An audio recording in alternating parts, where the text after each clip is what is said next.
Hello नमस्कार दोस्तों, स्वागत है हमारे अपने एक से नई वीडियो में, नए चैप्टर में। तो आज हम अपना नया चैप्टर स्टार्ट करने जा रहे हैं, ठीक है ना। आज से हम अपना नया चैप्टर स्टार्ट करेंगे। चैप्टर का नाम है हमारा विद्युत धारा के रासायनिक प्रभाव। इसमें electric current, chemical reactions, chemical effect के बारे में हम पढ़ेंगे, ठीक है ना। तो इस चैप्टर को आप ध्यान से समझिए। इसके सारे हम आज इंपॉर्टेंट क्वेश्चन करेंगे, जितने भी इंपॉर्टेंट क्वेश्चन है सारे आज करेंगे। इससे पहले काफ़ी सारे मैंने आपको क्वेश्चंस करा दिए हैं काफ़ी सारे चैप्टरों के, ठीक है ना। अब जो हमारे एक नए चैप्टर के क्वेश्चन है, इनको ध्यान से समझिएगा, यानी इनमें से पेपर में ज़रूर क्वेश्चंस आएंगे, तो ध्यान से आप समझिएगा, ठीक है ना। तो देखते हैं पहला क्वेश्चन हमारा क्या कह रहा है।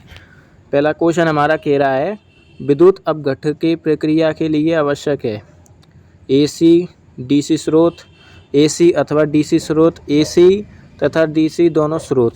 तो इसका जो सही आंसर है वो हमारा डी वाला, डीसी स्रोत।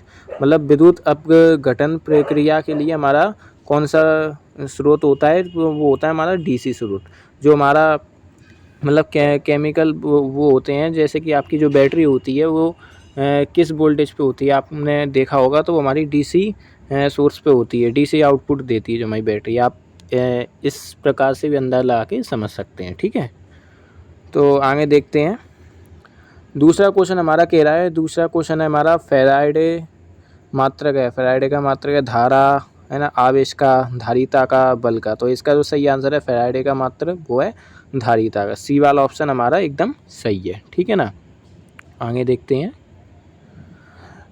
तीसरा क्वेश्चन हमारा कह रहा है, तीसरा क्वेश्चन, फैराडे के विद्युत अपघटन के नियम के अनुसार किसी इलेक्ट्रोड पर मुक्त हुए पदार्थ का द्रव्यमान m बराबर होता है। m बराबर आई टी, ए पहला ऑप्शन। बी ऑप्शन हमारा m बराबर z अपॉन आई टी, है ना। तीसरा ऑप्शन है हमारा आई टी अपॉन z, और चौथा ऑप्शन है हमारा m बराबर z इंटू आई टी, ठीक है ना। तो इसका जो सही आंसर है वो हमारा डी है, m बराबर z इंटू आई टी। ये हमारा जो डी ऑप्शन है ये एकदम हमारा करेक्ट है, ठीक है ना। आगे अब हम देखते हैं। तो हमारा चौथा क्वेश्चन क्या कह रहा है। चौथा क्वेश्चन कह रहा है, जिस पात्र में विद्युत अपघटन की प्रक्रिया संपन्न की जाती है वह कहलाता है ना। वोल्टामीटर, है ना, अपघटन, बेलन पात्र, इनमें से कोई नहीं। तो इसका जो सही आंसर होगा वो हमारा वोल्टामीटर होगा, ठीक है ना। इसमें हमारी विद्युत अपघटन की प्रक्रिया संपन्न की जाती है। जैसे कि हमारा अगर इलेक्ट्रोड रखे हैं किसी विद्युत, तो जैसे कि हम इलेक्ट्रोड रख के अपना वो करते हैं केमिकल रिएक्शन, विद्युत अपघटन करते हैं, तो ये जो हमारा होता है ये हमारा वोल्ट मापी होता, वोल्टामीटर होता है, ठीक है ना। तो आगे देखते हैं। पांचवा क्वेश्चन हमारा देखते हैं, विद्युत रंजन प्रक्रिया किस सिद्धांत पर आधारित है। पहला ऑप्शन है फैराडे के विद्युत चुंबकीय प्रेरण नियम, दूसरा ऊर्जा के संरचना के नियम, तीसरा फैराडे के विद्युत अपघटन के नियम, चौथा है हमारा जूल के नियम। तो सी ऑप्शन हमारा एकदम करेक्ट है, फैराडे के विद्युत अपघटन के नियम, ठीक है ना। विद्युत रंजन प्रक्रिया हमारे फैराडे के विद्युत अपघटन नियम पर आधारित है, ठीक है ना। छठवां क्वेश्चन हमारा देखते हैं। छठवां क्वेश्चन क्या कह रहा है, विद्युत रंजन प्रक्रिया के लिए आवश्यक विद्युत सप्लाई होती है 3 फेज एसी, एकल फेज एसी, डीसी या डीसी एवं एसी। तो इसका जो सही आंसर है वो डीसी। आपने देखा होगा जो हमारी बैटरी होती है वो भी एक केमिकल रिएक्शन, केमिकल से तो इलेक्ट्रिक सप्लाई देती है। जो हमारी जो बैटरी होती है वो भी केमिकल एनर्जी से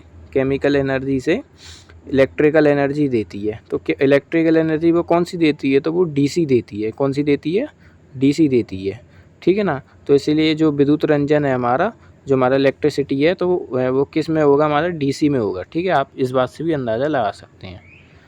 केमिकल रिएक्शन, वो केमिकल एनर्जी जो इलेक्ट्रिकल एनर्जी जो हमारी होती है वो बैटरी से, तो वो क्योंकि आप बैटरी कौन सा आउटपुट देती है, तो हमारा डीसी देती है, ठीक है। इस बात से भी आप लगा सकते हैं अपना अंदाज़ा।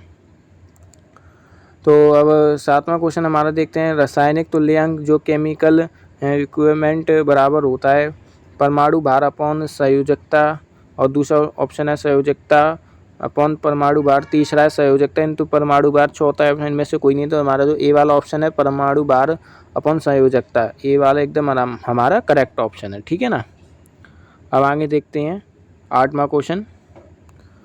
आठवां क्वेश्चन हमारा देखते हैं, वोल्टामीटर के धात्विक वस्तु कौन से इलेक्ट्रोड से संयोजित किया जाता है? धनोड, विनोड, पात्र, इनमें से कोई नहीं। तो इसका जो हमारा सही आंसर है वो बी वाला ऋणोड। जो हमारा जो धात्विक वस्तु होती है वो इलेक्ट्रोड किससे संयोजित की जाती है? तो वो विनोड से संयोजित की जाती है, ठीक है ना। हमें अगर धात्विक होगी तो विनोड से ही यानी की जाएगी, प्लस हमेशा माइनस से ही किया जाएगा, ठीक है। 9वां क्वेश्चन हमारा देखते हैं। 9वां क्वेश्चन हमारा क्या कह रहा है? विद्युत रंजन प्रक्रिया के धनोइड से क्या जुड़ा है? धात्विक वस्तु, नोबल धातु प्लेट, धात्विक वस्तु अथवा नोबल धातु प्लेट, इनमें कोई भी उपयुक्त इनमें से कोई नहीं। तो इसका जो सही आंसर है वो बी वाला नोबल धातु प्लेट, ठीक है ना। ये इसका करेक्ट ऑप्शन है, ठीक है। 10वां क्वेश्चन देखते हैं हमारा। 10वां क्वेश्चन है हमारा धन आवेश युक्त कण कहलाते हैं एनायन, कैटायन, आयन, इनमें से कोई नहीं। तो इसका सही ऑप्शन है हमारा बी वाला कैटायन, ठीक है।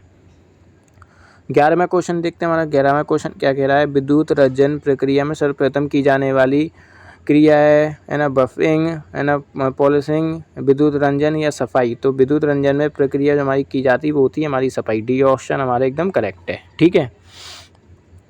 12वां क्वेश्चन देखते हैं हमारा। 12वां क्वेश्चन क्या कह रहा है? धात्विक वस्तु की सतह से है ना चिकनाई हटाने के लिए कौन से प्रयोग करते हैं? अम्लीय में दबाई जाती है ना, क्षारीय में, बलीय में दबाई जाती है, केरोसिन में दबाया जाता है, पेट्रोल में दबाया जाता है। तो धात्विक जो हमारी जो धात्विक वस्तु होती है उसको उसकी चिकनाई हटाने के लिए हम किसका प्रयोग करते हैं? तो उसका हम प्रयोग करते हैं क्षारीय विलयन का, ठीक है ना। क्षारीय विलयन का हम प्रयोग करते हैं चिकनाई हटाने के लिए, ठीक है।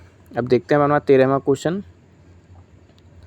साइनाइड बात से जॉब पर तांबे की परत होती है, पतली, चिकनी, मोटी या पतली तथा चिकनी। तो इसका जो सही ऑप्शन है वो पतली तथा चिकनी। डी वाला ऑप्शन हमारे एकदम करेक्ट है, ठीक है। अब देखते हैं हमारा 14वां क्वेश्चन। जॉब पर चांदी की परत चढ़ाने के लिए धनोइड की से संयोजक है ना संयोजित की जाती है। धात्विक वस्तु है, चांदी की प्लेटें, निकल की प्लेटें, है ना, क्रोमियम की प्लेटें। तो इसका सही ऑप्शन है हमारा बी वाला चांदी की प्लेटें, ठीक है ना। बी वाला एकदम हमारा करेक्ट है। आगे देखते हैं 15वां क्वेश्चन। जो युक्ति रासायनिक क्रियाओं के फलस्वरूप विद्युत भाग बल उत्पन्न करती है वह हमारी कहलाती है सेल, संधायक, इलेक्ट्रीफायर में से कोई नहीं। जो वो हमारी होती है सेल। जो रासायनिक क्रिया से विद्युत भाग बल मतलब जो हमारी केमिकल एनर्जी से इलेक्ट्रिकल एनर्जी में कन्वर्ट करती है वो हमारी क्या होती है? वो हमारी सेल होती है, ठीक है ना। इसका जो सही आंसर है मैंने अभी आपको बताया था वो यही था, ठीक है ना। बैटरी क्या करती है? हमारी केमिकल एनर्जी से इलेक्ट्रिकल एनर्जी कन्वर्ट करती है तो वो हमारी क्या कहलाती है? सेल कहलाती है, ठीक है। बैटरी का भी से भी बनी है, काफ़ी सारे सेलों से मिलकर एक बैटरी बनी है, ठीक है। तो आगे देखते हैं अब 16वां क्वेश्चन हमारा क्या कह रहा है? 16वां क्वेश्चन क्या है? संचायक सेल में आसूत जल डालकर सेल की प्लेटों को भली प्रकार का विद्युत अपघटन में दबाने की क्रिया कहलाती है topping off, flaming, farming and आवेशनिंग। तो ये हमारी कहलाती है टॉपिंग ऑफ। संचायक सेल में आसूत जल डालकर सेलों की प्लेटों की भली प्रकार की विद्युत अपघटन में मतलब ये कह रहा है कि सेलों की प्लेटों को भली प्रकार के विद्युत अपघटन के डुबाने की क्रिया कहलाती है। तो वो हमारी कौन सी कहलाती है? तो हमारी टॉपिंग ऑफ कहलाती है, ठीक है ना। तो इसका जो ऑप्शन है हमारा ए वाला एकदम करेक्ट है, ठीक है। अब देखते हैं हमारा 17वां क्वेश्चन। कौन सा सेल शुष्क सेल के रूप में प्राचीन है ना? वोल्टैक सेल, डाइनियल सेल, है ना, डीनियल सेल सॉरी, है ना, लेकलाचिन सेल या लेड एसिड सेल। तो इसका जो हमारा ऑप्शन है वो हमारा लेकलाचिन सेल है, ठीक है ना। सी ऑप्शन है एकदम हमारा करेक्ट है। 18वें क्वेश्चन देखते हैं हमारा। 18 क्वेश्चन क्या कह रहा है? किस सेल के द्वारा उत्पन्न विद्युत भाग बल का मान 2.2 वोल्ट होता है? ठीक है ना। लेस एड सेल का, शुष्क सेल का, है ना, वोल्टैक सेल का, है ना, एडिशन सेल का। तो इसका जो सही आंसर है वो हमारा लेड है ना एसिड सेल, ए वाला ऑप्शन हमारे एकदम करेक्ट है, ठीक है। जो 2.2 वोल्ट जो हमारा देता है वो कौन सा देता है? हमारा वो लेड एसिड सेल देता है, ठीक है। अब देखते हैं 19वां क्वेश्चन हमारा क्या कह रहा है। 19वां क्वेश्चन हमारा कह रहा है पूर्ण आवेशित लेड एसिड सेल के विद्युत अपघटन क्या अपघटन होता है? 1.18 है ना, 1.20, 1.22, 1.25। तो ये इसका जो सही ऑप्शन है हमारा 1.25, ठीक है ना। डी वाला एकदम ऑप्शन इसका करेक्ट है, ठीक है। अब देखते हैं हमारा 20वां क्वेश्चन क्या कह रहा है। 20वां क्वेश्चन हमारा कह रहा है लेड एसिड सेल का कौन सा दोष क्षारीय है ना क्षारीय सेल में भी पाया जाता है ना? सल्फेशन, बकलिंग, है ना, सेडिमेंशन, है ना, कोरोजन। तो इसका जो सही आंसर है हमारा वो सेडिमेंटेशन है, ठीक है ना। सही आंसर है इसका सी वाला, वो एकदम करेक्ट है, ठीक है। 21 वाला आप क्वेश्चन देखते हैं। हमारा 21वां क्वेश्चन क्या कह रहा है। 21वां क्वेश्चन है, यदि किसी लेड एसिड बैटरी का सल्फेट कठोर हो गया है तो उसका उपचार है ना, स्थिर धारा आवेशण, है ना, आवेशण, स्थिर बोलता आवेशण, है ना, बूस्ट आवेशण या ट्रेकिल आवेशण। तो इसका जो सही आंसर है वो हमारा ट्रेकिल आवेशण है, ठीक है। जो हमारा डी वाला ऑप्शन है वो एकदम करेक्ट ऑप्शन है, ठीक है। अब देखते हैं 22वां क्वेश्चन हमारा क्या कह रहा है। सेलों के आंतरिक प्रतिरोध के मानों को कम करने के लिए उनको जोड़ा जाता है। तो श्रेणी क्रम में, समांतर क्रम में, मिश्र क्रम में, या इनमें से कोई नहीं। तो इसका जो सही आंसर है वो हमारा समांतर क्रम में। समांतर क्रम में हम जोड़ते हैं तो सेलों का जो आंतरिक प्रतिरोध होता है वो हमारा कम हो जाता है, ठीक है। तो आगे देखते हैं 23वां क्वेश्चन। बैटरी के एम्पियर घंटा दर्शाता है, निर्भर करता है प्लेटों के आकार पर, प्लेटों की संख्या पर, विद्युत अपघटन के पर, या उपयुक्त तीनों कारकों पर। तो इसका जो सही आंसर है उपयुक्त तीनों कारकों पर। बैटरी के जो एम्पियर होते हैं, एम्पियर घंटा मतलब AH, आपने देखा होगा फ़ोन की बैटरी हुई इन सब पे लिखा होता है AH, ये वही है, ठीक है ना। विद्युत अपघटन ये वही है, ठीक है ना। एम्पियर घंटा, तो ये किन किन पर निर्भर करता है, प्लेटों के आकार पर, प्लेटों की संख्या, विद्युत अपघटन के आधार पर, ठीक है ना। तो ये हमारा ये AH होता है। आगे देखते हैं शुष्क सेल, ठीक है ना। शुष्क सेल में ऋणोड़ होता है छड़ के ऊपर, पात्र के ऊपर, चूड़ के ऊपर, विलयन के ऊपर। तो इसका जो सही आंसर है वो बी वाला है, पात्र के ऊपर। बी ऑप्शन हमारा एकदम करेक्ट है, ठीक है।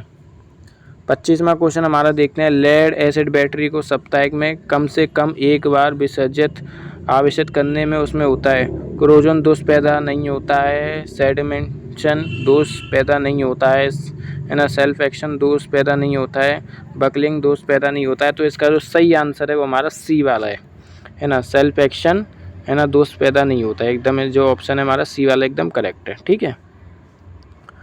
तो दोस्तों अब ये हमारा इसी के साथ चैप्टर ख़त्म हो गया है। आगे जो भी होगा नया चैप्टर देखेंगे, ठीक है ना।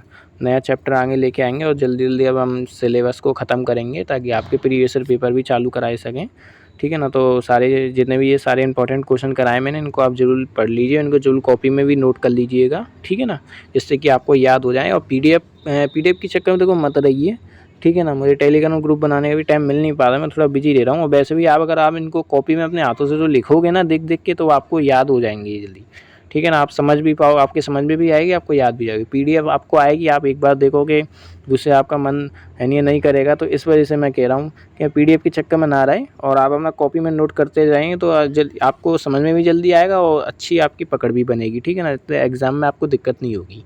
तो दोस्तों इसी के साथ मैं चैप्टर अब जो ख़त्म आपका हो गया है। पूरे चैप्टर के सारे क्वेश्चंस हो गए, एक भी क्वेश्चंस नहीं बताए, पूरा चैप्टर के क्वेश्चन मैंने कंप्लीट करा दिए हैं। अब नए चैप्टर के नए क्वेश्चंस करेंगे, ठीक है ना। तब तक के लिए अलविदा, ठीक है ना। मेरे चैनल को सब्सक्राइब कर लीजिए जिन्होंने पहले चैनल को सब्सक्राइब नहीं किया, और वीडियो को लाइक वगैरह कर दिया करिए, ठीक है ना। बहुत मेहनत लगती है मोबाइल पे वीडियो बनाने में, बहुत ज़्यादा दिक्कत होती है इस वजह से, ठीक है ना। तो आगे मिलते हैं एक नए चैप्टर में, तब तक के लिए जय हिंद।